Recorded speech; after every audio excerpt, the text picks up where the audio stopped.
So please join me now in welcoming Attorney General William Barr.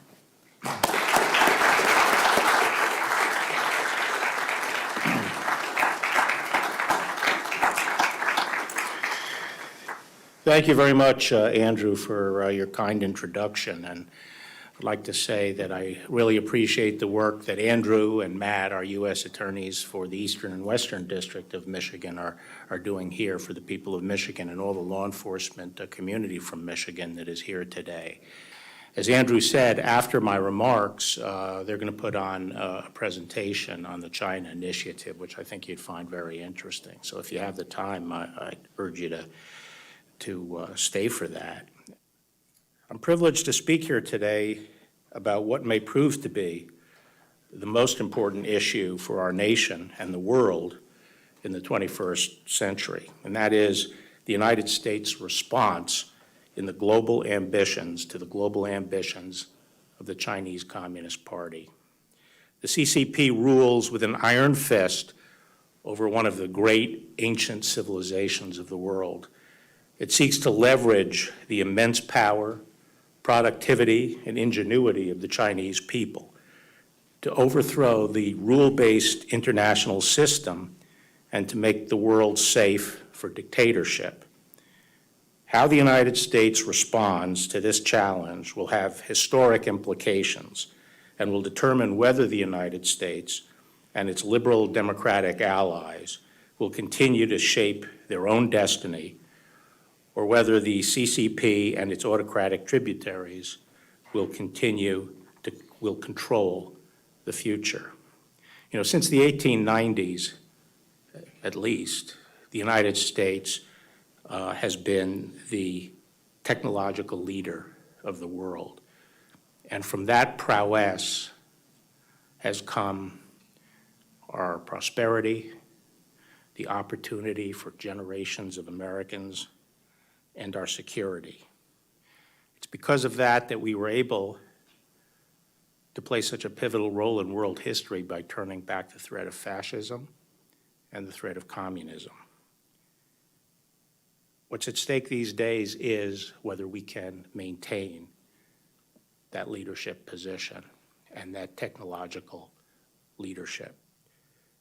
Are we going to be the generation that has allowed that to be stolen, which is really stealing the future of our children and our grandchildren? Several weeks ago, the National Security Advisor, Robert O'Brien, spoke about the CCP's ideology and global ambitions. He declared, and I agree, that the days of American passivity and naivete regarding the People's Republic of China are over. And last week, the FBI Director, Chris Wray, described how the CCP pursues its ambitions through the nefarious and even illegal conduct, including industrial espionage, theft, extortion, cyber attacks, and malign influence activities. In the coming days, you will hear from Secretary Mike Pompeo, who will sum up what is at stake for the United States and the free world. Now, Chris Wray told me that shortly after his speech last week, one of the leaders of the Chinese Communist Party pronounced that his speech was particularly disgusting. I told him that I was going to aim today to be despicable. But I'll settle for especially disgusting. But no matter how the Chinese seek to characterize it, I do hope that my speech and Mike Pompeo's speech will encourage the American people to reevaluate their relationship with China so long as it continues to be ruled by the Chinese Communist Party. It is fitting that we're here today at the Ford Presidential Museum. Gerald Ford served in the highest echelons of the government at the dawn of America's re-engagement with China, which began obviously with President Nixon in 1972. And 3 years later, in 1975, President Ford visited China for a summit with PRC leaders, including Mao Zedong. At the time, it was unthinkable that China would emerge after the Cold War as a near-peer competitor of the United States. And even then, there were signs of China's immense latent power. In the joint report of their visit to China in 1972, House Majority Leader Hale Boggs and then Minority Leader Gerald Ford wrote, "If she manages to achieve as she aspires, China in the next half century can emerge as a self-sufficient power of 1 billion people." This last impression of the reality of China's colossal potential is perhaps the most vivid of our journey. As our small party traveled through that boundless land, this sense of a giant stirring, a dragon waking, gave us much to ponder.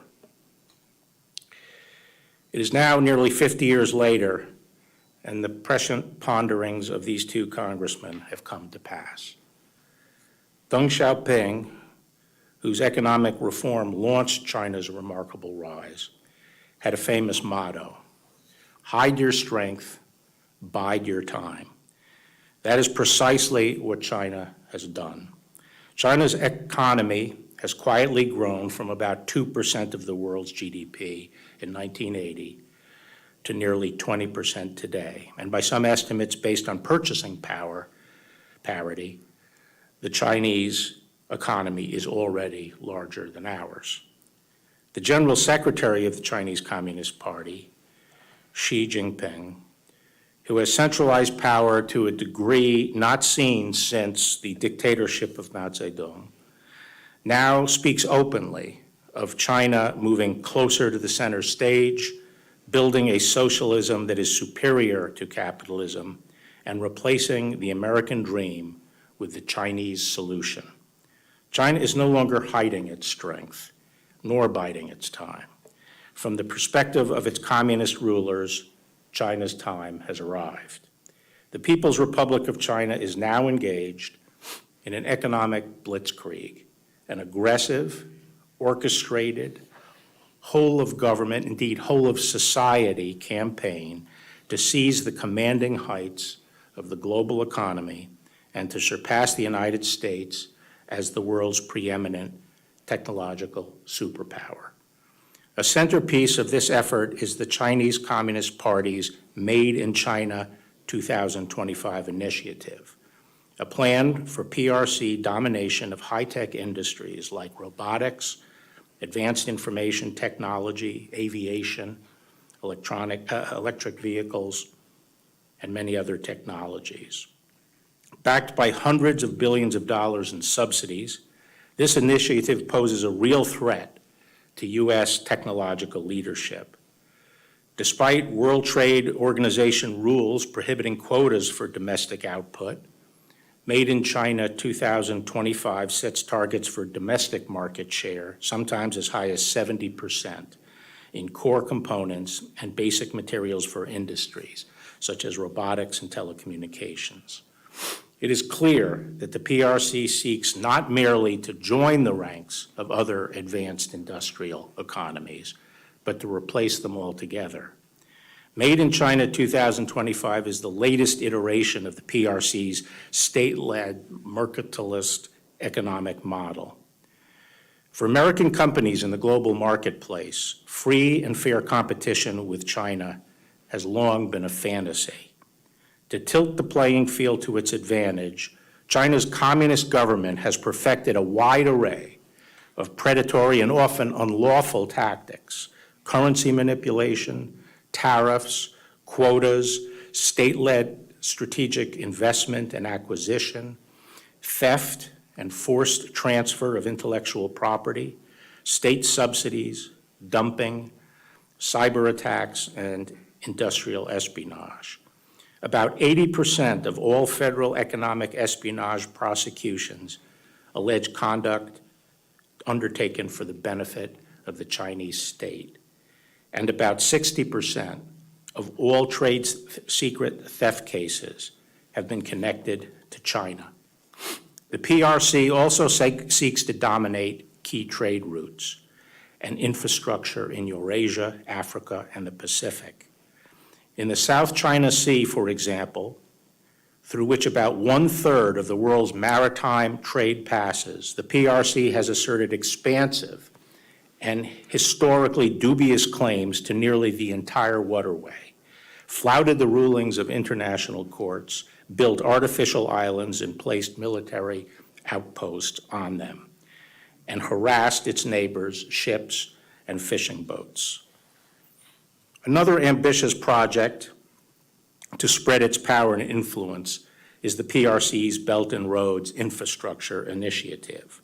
Although billed as foreign aid, in fact, these investments appear designed to serve the PRC's strategic interests and domestic economic needs.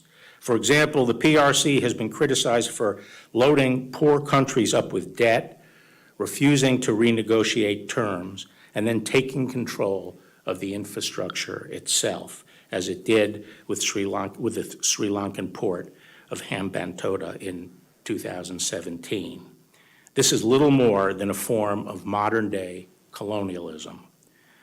Just as consequential, however, are the PRC's plans to dominate the world's digital infrastructure through its Digital Silk Road initiative. I have previously spoken at length about the grave risks of allowing the world's most powerful dictatorship to build the next generation of global telecommunications networks known as 5G. Perhaps less widely known are the PRC's efforts to surpass the United States in other cutting-edge fields like artificial intelligence. Through innovations such as machine learning and big data, artificial intelligence allows machines to mimic human functions, such as recognizing faces, interpreting spoken words, driving vehicles, and playing games of skill, much like chess or even the more complex Chinese game of Go. In 2017, Beijing unveiled its Next Generation Artificial Intelligence Plan, a blueprint for leading the world in AI by 2030. Whichever nation emerges as the global leader in AI will be best positioned to unlock not only its considerable economic potential, but a range of military applications, such as the use of computer vision to gather intelligence. The PRC's drive for technological supremacy is complemented by its plan to monopolize rare earth materials, which play a vital role in industries such as consumer electronics, electric vehicles, medical devices, and military hardware. According to the Congressional Research Service, from the 1960s to the 1980s, the United States led the world in rare earth production. Since then, production has shifted almost entirely to China, in large part due to the lower labor costs and lighter economic and environmental regulation. The United States is now dangerously dependent on the PRC for these essential materials. Overall, China is America's top supplier, accounting for about 80% of our imports. The risk of dependence are real. In 2010, for example, Beijing cut exports of rare earth materials to Japan after an incident involving the disputed islands in the East China Sea. The PRC could do the same to us.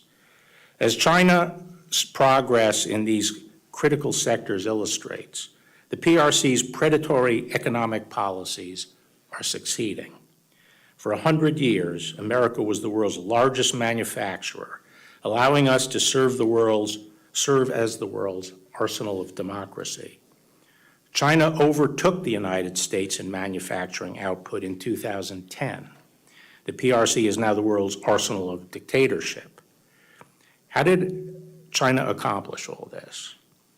No one should underestimate the ingenuity and industry of the Chinese people.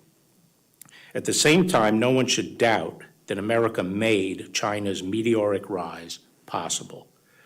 China has reaped enormous benefits from the free flow of American aid and trade. In 1980, Congress granted the PRC Most Favored Nation trading status.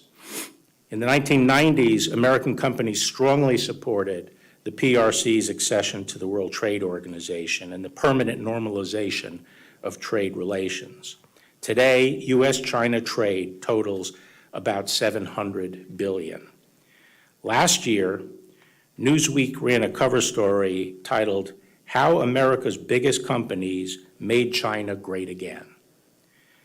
The article details how China's communist leaders lured American business with the promise of market access, and then, having profited from American investment and know-how, turned increasingly hostile.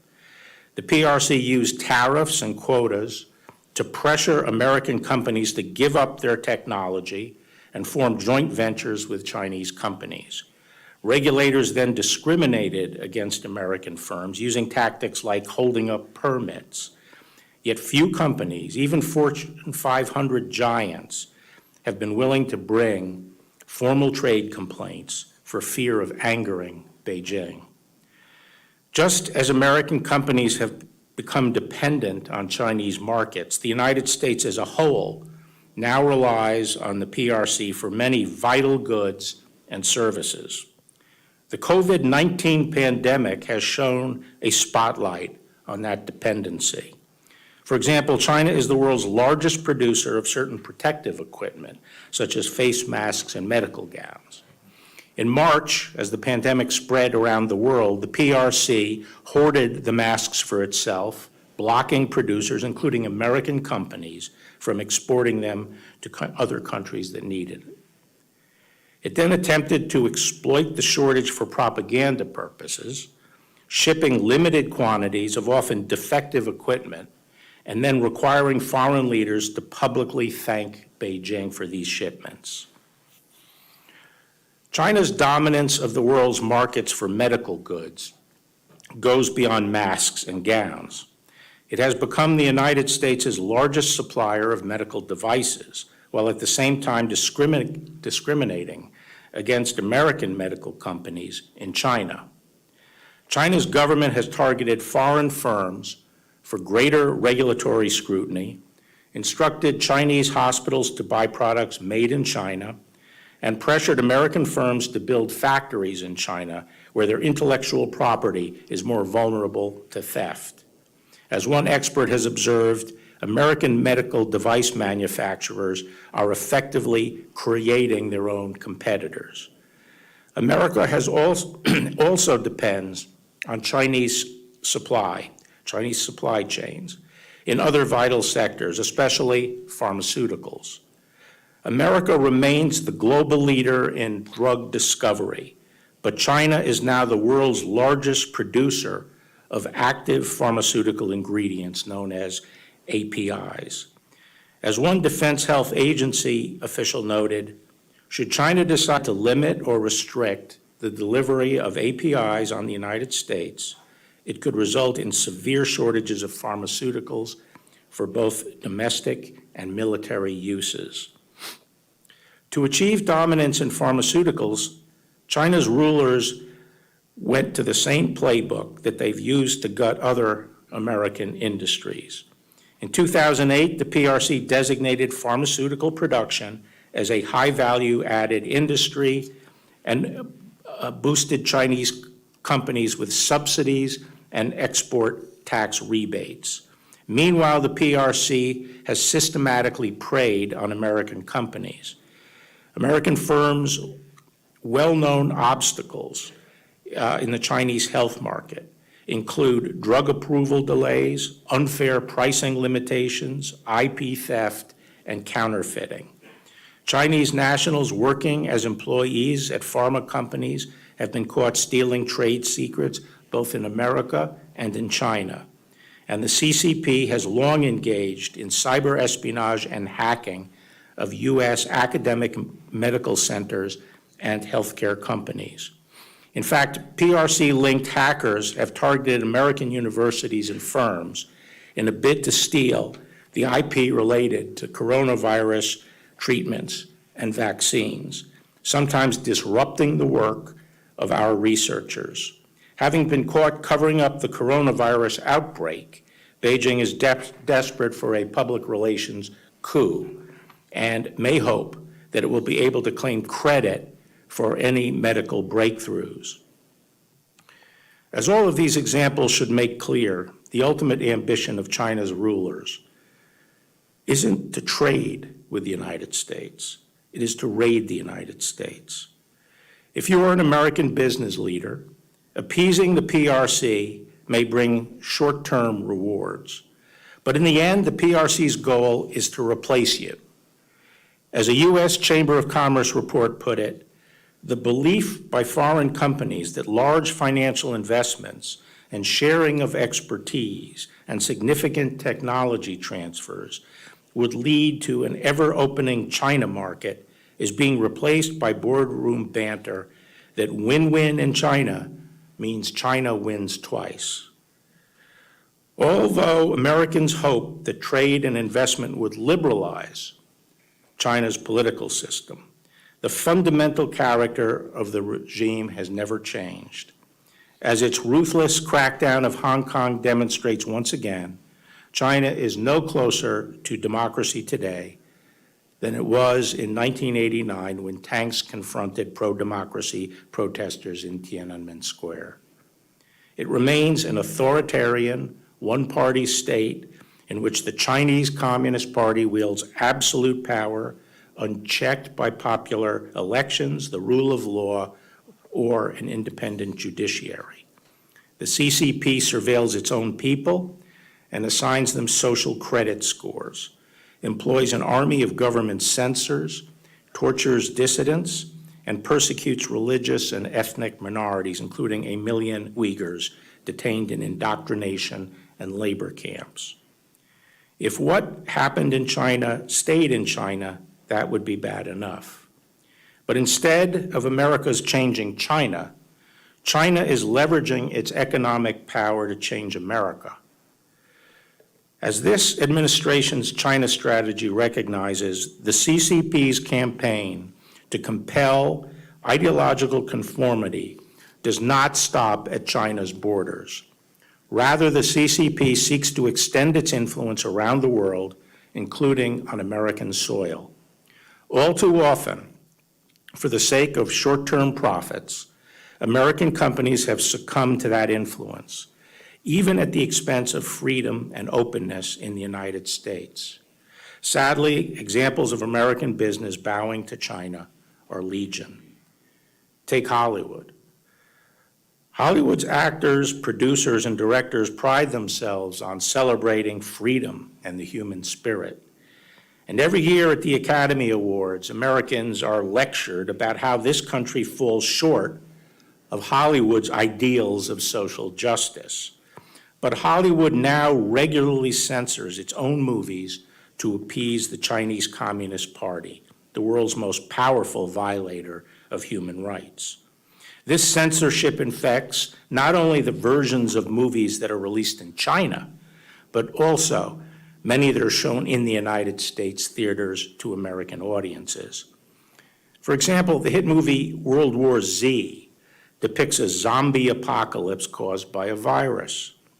The original version of the film reportedly contained a scene with characters speculating that the virus may have originated in China.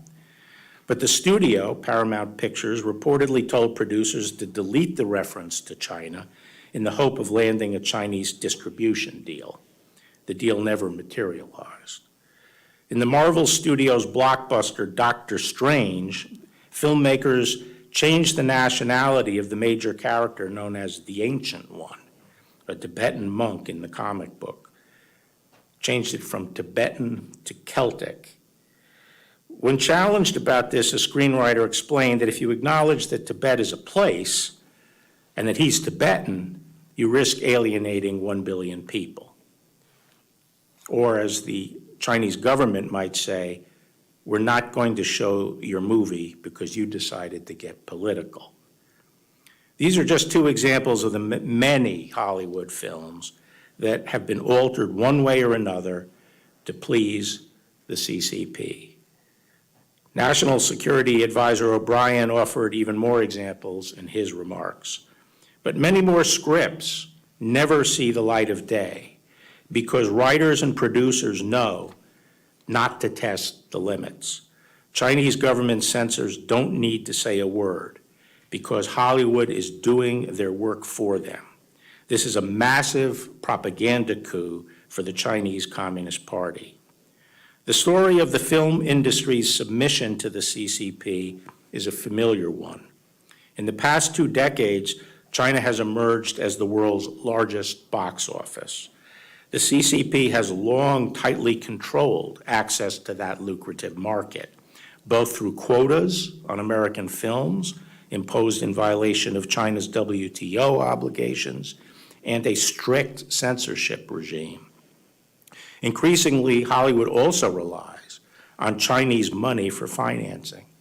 In 2018, films with Chinese investors accounted for 20% of the U.S. box office ticket sales, compared to only 3% 5 years earlier. But in the long run, as with other Chinese industries, the PRC may be less interested in cooperating with Hollywood than in co-opting Hollywood and eventually replacing it with its own homegrown movie productions. To accomplish this, the CCP has been following its usual modus operandi. By imposing a quota on American films, the CCP pressures Hollywood studios to form joint ventures with Chinese companies, who then gain U.S. technology and know-how. As one Chinese film executive recently put it, everything we learned from Hollywood. Notably, in 2019, 8 of the 10 top grossing films in China were produced in China. Hollywood is far from alone in kowtowing to the PRC. America's big tech companies have also allowed themselves to become pawns of Chinese influence. In the year 2000, when the United States normalized trade relations with China, President Clinton hailed the new century as one in which liberty will be spread by cell phone and cable modem. Instead, over the course of the next decade, American companies such as Cisco helped the Chinese communists build the Great Firewall of China, the world's most sophisticated system for internet surveillance and censorship. Over the years, corporations such as Google, Microsoft, Yahoo, and Apple have shown themselves all too willing to collaborate with the CCP. For example, Apple recently removed the news app Quartz from its App Store in China after the Chinese government complained about the coverage of Hong Kong democracy protests.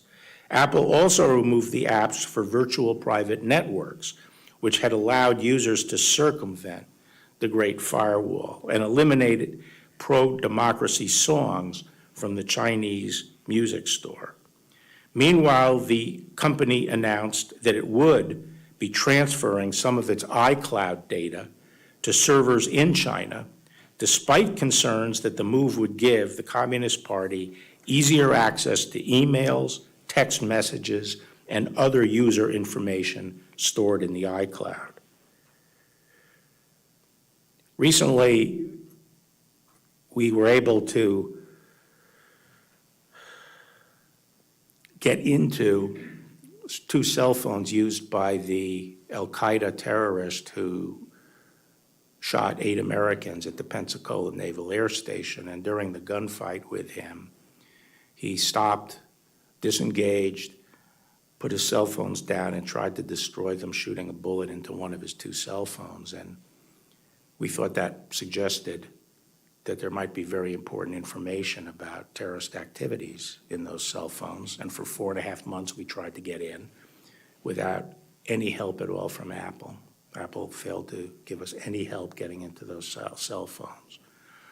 We were ultimately able to get in through a fluke that we will not be able to reproduce in the future, where we found communications with Al-Qaeda operatives in the Middle East up to the day before the attack. Do you think when Apple sells phones in China, that Apple phones in China are impervious to penetration by Chinese authorities? They wouldn't be sold if they were impervious to Chinese authorities. And what we've asked for is when we have a warrant from a court, that we should be able to get into those cell phones. That's the double standard that has been emerging among American tech companies. The CCP has long used public threats of retaliation and barred market access to exert influence. More recently, however, the CCP has also stepped up behind-the-scenes efforts to cultivate and coerce American business executives to further its political objectives, efforts that are all the more pernicious because they are largely hidden from public view. As China's government loses credibility around the world, the Justice Department has seen more and more PRC officials and their proxies reaching out to corporate leaders and inveighing them to favor policies and actions favored by the Chinese Communist Party. Their objective varies, but their pitch is generally the same. The business person has economic interests in China, and there is a suggestion that things will go better or worse for them, depending on their response to PRC's request. Privately pressuring and courting American corporate leaders to promote policies or U.S. politicians presents a significant threat because hiding behind American voices allows the Chinese government to elevate its influence campaigns and put a friendly face on its pro-regime policies. The legislator or the policymaker who hears from these American businessmen is properly more sympathetic to that constituent than to a foreigner. And by masking its participation in our political process, the PRC avoids accountability for its influence efforts and the public outcry that might result if its lobbying were exposed. America's corporate leaders might not think of themselves as lobbyists. You might think, for example, that cultivating a mutually beneficial relationship is just part of guangxi, the system of influential social networking necessary to do business in the PRC. But you should be alert to how you might be used and how your efforts on behalf of a foreign company or government could implicate the Foreign Agents Registration Act. FARA does not prohibit any speech or conduct, but it does require those who are acting as agents of foreign principals to publicly disclose that relationship and their political or other similar activities by registering with the Justice Department, allowing the audience to take into account the origin of the speech when evaluating credibility. By focusing on American business leaders, I don't mean to suggest that they are the only targets of Chinese influence operations, but they are principal targets today of Chinese influence operations in the United States. The Chinese Communist Party also seeks to infiltrate, censor, or co-opt American academic and research institutions. For example, dozens of American universities host Chinese government-funded Confucian institutes, which have been accused of pressuring host universities to silence discussion or cancel events on topics considered controversial by Beijing. Universities must stand up for each other, refuse to let the CCP dictate research efforts or suppress diverse voices, support colleagues and students who wish to speak their minds, and consider whether any sacrifice of academic integrity or freedom is worth the price of appeasing the CCP's demands. In a globalized world, American corporations and universities alike may view themselves as global citizens rather than as American institutions. But they should remember that what allowed them to succeed in the first place was the American free enterprise system, the rule of law, and the security afforded by America's economic, technological, and military strength. Globalization does not always point in the direction of greater freedom. A world marching to the beat of the communist Chinese drum will not be a hospitable one for institutions that depend on free markets, free trade, or the free exchange of ideas. There was a time when American companies understood that they saw them and understood this, and they saw themselves as American and proudly defended American values. In World War II, for example, the iconic American company Disney made dozens of public information films for the government, including training videos to educate American sailors on navigation tactics. During the war, over 90% of Disney's employees were devoted to the production of training and public information films.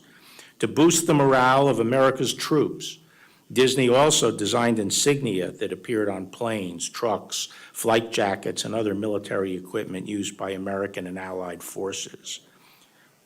I suspect that Walt Disney would be disheartened to see how the company he founded deals with foreign dictatorships today. When Disney produced Kundun, the 1997 film about the PRC's oppression of the Dalai Lama, the CCP objected to the project and pressured Disney to abandon it. Ultimately, Disney decided that it couldn't let a foreign power dictate whether it would distribute a movie in the United States. But that moment of courage wouldn't last. After the CCP banned all Disney films in China, the company lobbied hard to regain access, and the CEO apologized for Kundun, calling it a stupid mistake. Disney then began courting the PRC to open a $5.5 billion theme park in Shanghai. As part of that deal, Disney agreed to give the Chinese government officials role in its management. Of the park's full-time employees, 300 are active members of the Communist Party, and they reportedly display hammer and sickle insignia on their desks and attend party lectures at the facility during business hours. Like other American companies, Disney may eventually learn the hard way the cost of compromising its principles. Soon after Disney opened its park in Shanghai, a Chinese-owned theme park popped up a couple of 100 miles away, featuring characters that, according to news reports, look suspiciously like Snow White and other Disney trademarks. American companies must understand the stakes. The Chinese Communist Party thinks in terms of decades and centuries, while we tend to focus on the next quarter's earning report. But if Disney and other American corporations continue to bow to Beijing, they risk undermining both their own future, competitiveness, and prosperity, as well as the classical liberal order that has allowed them to thrive. During the Cold War, Lewis Powell, later Justice Powell, sent an important memorandum to the U.S. Chamber of Commerce.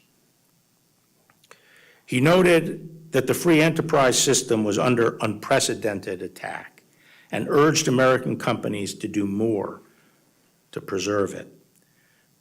The time has come, he said.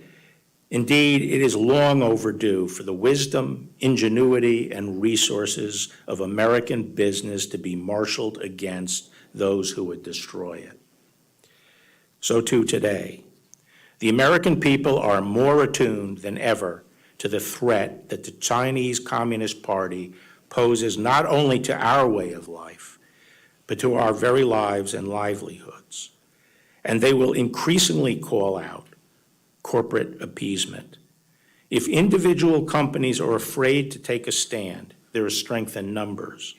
As Justice Powell wrote, strength lies in organization, in careful long-range planning and implementation, in consistency of action over an indefinite period of years, in the scale of financing available only through joint efforts, and in the political power available only through united action and national organization.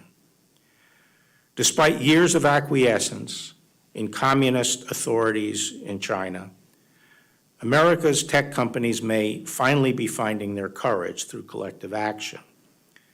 Following the recent imposition of the PRC's draconian national security law in Hong Kong, many big tech companies, including Facebook, Google, Twitter, Zoom, and LinkedIn, reportedly announced that they would temporarily suspend compliance with government requests for user data. True to form, communist officials have threatened imprisonment for non-compliant company employees. We will see if these companies hold firm and how long they hold firm. We hope they do. If they stand together, they will provide a worthy example for other American companies in resisting the Chinese Communist Party's corrupt and dictatorial rule. The CCP has launched an orchestrated campaign across all of its many tentacles in Chinese government and society to exploit the openness of our institutions in order to destroy them. To secure a world of freedom and prosperity for our children and our grandchildren, the free world will need its own version of a whole-of-society approach in which the public and private sectors maintain their separation but work together collaboratively to resist domination and to win the contest for the commanding heights of the global economy. America has done that before, and if we rekindle our love and devotion of our country and each other, I am confident that we, the American people, the American government, and American business together can do it again. Our freedom depends on it. Thank you very much.